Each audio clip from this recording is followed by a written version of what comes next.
It's a big blessing to be able to gather this morning to celebrate our faith. But how do we know that our faith and the things we are supposed to believe are real? Some who are more cynical ask whether someone may have made all this up. Some aspects of our faith may at times seem hard to understand. But a basic aspect of Christianity is that our faith is about how God reveals himself to us and not about how we can figure God out on our own. This is a radical difference. Many religions and philosophies try to explain the world through observations and through creative theories. Some focus on how humans can control the powers of nature, and others on how the gods and powers around us can bring us fortune, safety, comfort in some very vague and ethereal way. For example, the ancient Egyptians believed in a complex system of over 100 main gods and approximately 2,000 in total. And that number would shift when they discovered new gods. These gods were present in and controlled the forces and elements of nature, and there was one for almost every place and human situation. The ancient Egyptians felt that the purpose of religion was to win the favor of the gods. As far back as 2,000 years before Christ, the ancient Chinese also worshipped many different gods that represented the weather, natural forces like the sun, the moon, or the rain, and some symbolized more abstract concepts such as prosperity, happiness, and luck. Among the ancient Greeks and Romans, there were also many gods who represented such qualities as love, beauty, the sun, music, war, wisdom, the arts, the harvest, wine, the underworld, the family, trade, and the seas. They had a god for practically everything imaginable. Many of these gods were thought to offer people special protection from the forces of nature and all the other daily human situations. However, our Christian faith is radically different. We believe in one God who does not need us to offer him sacrifices to keep him happy. We do not sacrifice to our God because he protects us from nature and the many forces around us. Rather, we love and serve our God because he gave us nature, the many gifts that surround us, and the powerful forces within us.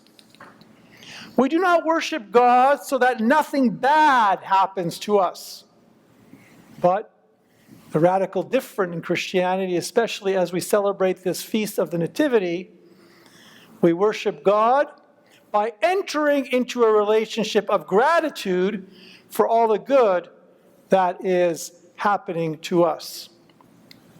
We do not fear God because he controls and protects us from natural catastrophes. Rather, we love our God because he is with us and he gives us strength to overcome and to walk through all catastrophes. It is important for us to think of our understanding of God in order to make sure that our concept of God reflects our Christian belief and not those of pagan cultures or the various ideologies and opinions around us.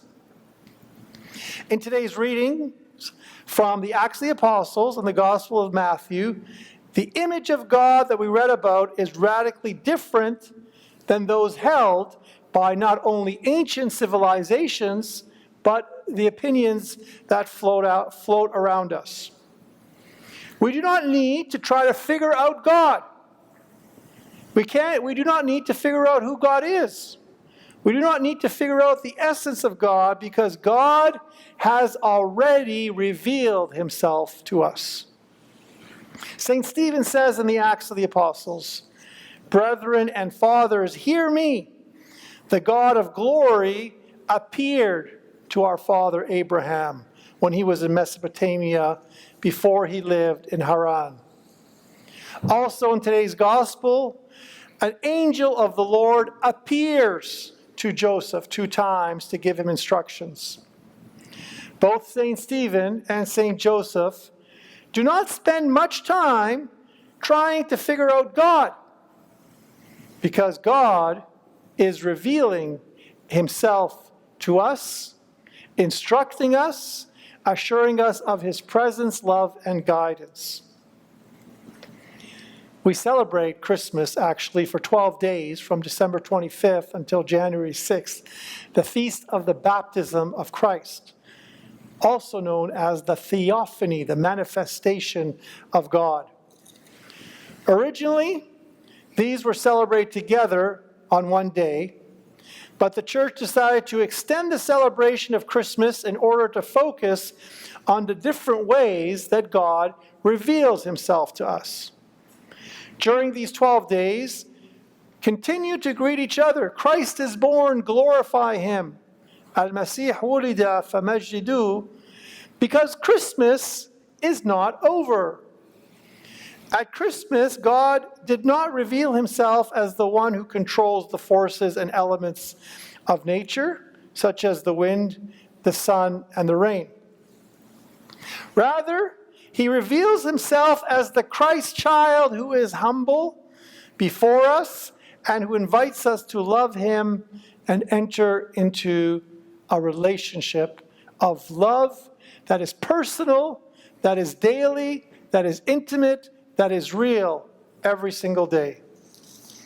Ancient cultures and today's popular ideologies may dream up many versions of gods and powers who have various degrees of influence in some way on the molecules around us, on the wind, on some sort of vague destiny that people come up with. However, this Christmas, let us remind ourselves that God has revealed one version of himself to us. He is the humble God who came to bring us peace and love. The catch, however, is we need to search for his peace and love, which is meant to serve others rather than just to serve ourselves. Some people may wonder whether religion is made up. The beauty of our faith is that we could not have invented a kind of God who is born as a child in a manger, who reveals himself to us in this way and wants to be with us in a personal way every single day, through our trials, through our joys, through every dream and every possibility we may think of. When people tried to understand the powers of nature, they came up with a multitude of powerful gods and forces. However, when God revealed himself to us, he revealed himself to us in simplicity and invited us to live that simplicity in our daily life. We keep the true spirit of Christmas alive by continually reminding ourselves how God has revealed himself to us, and by us ourselves revealing our love to him by living his love, his peace, and his humility.